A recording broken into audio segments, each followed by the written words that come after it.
Baginda sallallahu alaihi wasallam ketika salat, ya, sekiranya baginda mengatakan sami Allahu liman hamidah, ya, maknanya bangkit daripada rukuk, ya, para sahabat di belakang tidak akan ada yang orang kata apa, tunduk untuk sujud, ya, kecuali setelah baginda sujud, ya, terlebih dahulu. Ini juga kita kena ambil perhatian lah, ya. Mengenangkan betapa ramai, bukan, ya, adalah segelintir, ya, di kalangan makmum ketika solat, apabila makmum atau apabila imam sudah bangkit daripada rukuk, ya, i'tidal, ya, i'tidal maknanya bangkit daripada rukuk, berdiri sekejap, ya, berdiri itu maknanya istilah yang digunakan adalah i'tidal. Maknanya apabila imam sudah i'tidal, ya, makmum pun akan bangkit daripada rukuk dan i'tidal. Tetapi terdapat segelintir daripada kalangan makmum yang akan dia sudah condong ke depan sikit, ya, bersedia untuk sujud, ya, dan barangkali tangannya juga sudah menghala ke depan, ya, sedangkan sepatutnya di tepi saja seperti biasa, ya, di tepi, berdiri dan kedua tangan di tepi. Tetapi mereka sudah ke depan, ya, dan tangan sudah bersedia, sedangkan imam belum lagi sujud. Ini kita kata ini yang dimaksudkan, ya, ini yang dimaksudkan dalam hadis ini, bahawa para sahabat tidak akan teranjak ataupun tidak akan condong nak turun melainkan setelah Nabi selesai atau setelah baginda sujud terlebih dahulu, ya. Maka daripada hadis ini dapat kita ambil bagaimana, dapat kita simpulkan bagaimana tuntutan mutaba'ah itu, ya, dan larangan mendahului imam dan juga atau bersaing, ya, dengan imam, ya. Orang yang condong ke depan macam tu jelas, ya, kalau dia tidak mendahului imam, dia seakan-akan nak bersaing dengan imam, ya, macam tengah berlumba pula. Sedangkan kita kata kepada dia, kau nak bersaing dengan imam pun kau nak pergi ke mana, ya, kerana akhirnya kau tak akan dapat salam sebelum imam pun. Kau nak cepat-cepat pun nak pergi mana? Ada bas, nak kejar bas ke, ya, ada nak kejar kereta api ke, ya. Maka tuntutan untuk makmum, ya, mutaba'ah, mengikuti, ya, pergerakan imam, ya.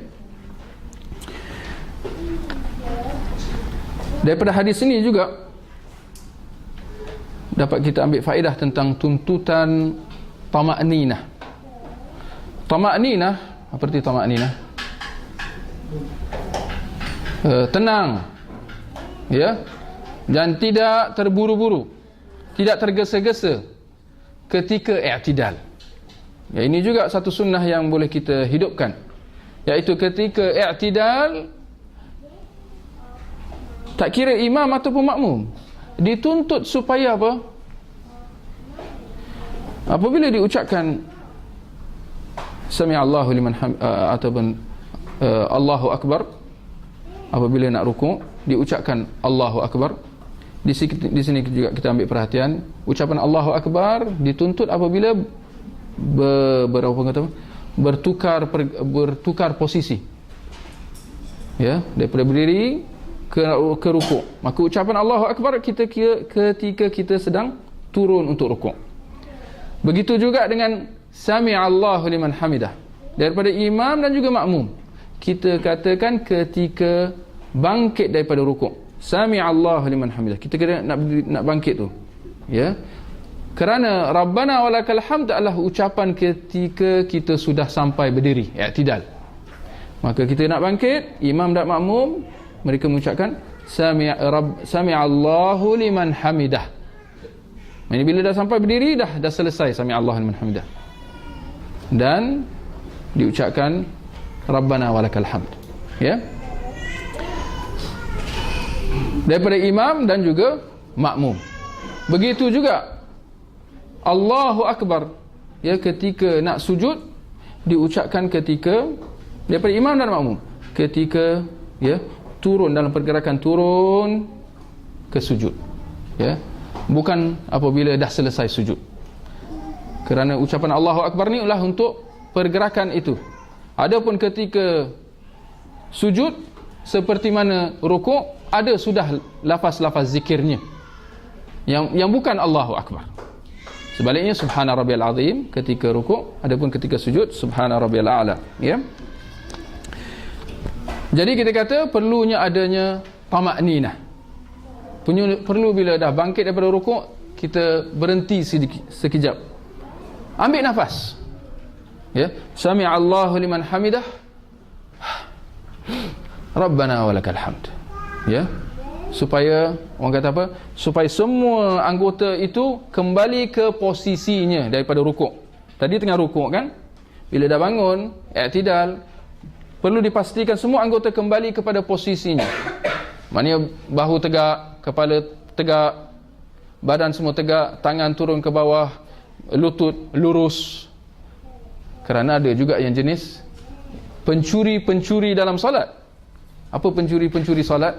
Dia tak sempurnakan rukun-rukun tu, ya, bahkan dia termasuk dalam kategori mereka yang dilarang, ya. Rasulullah melarang kita solat dalam keadaan ayam mematuk, ya. Ayam matuk maknanya naik turun, ya.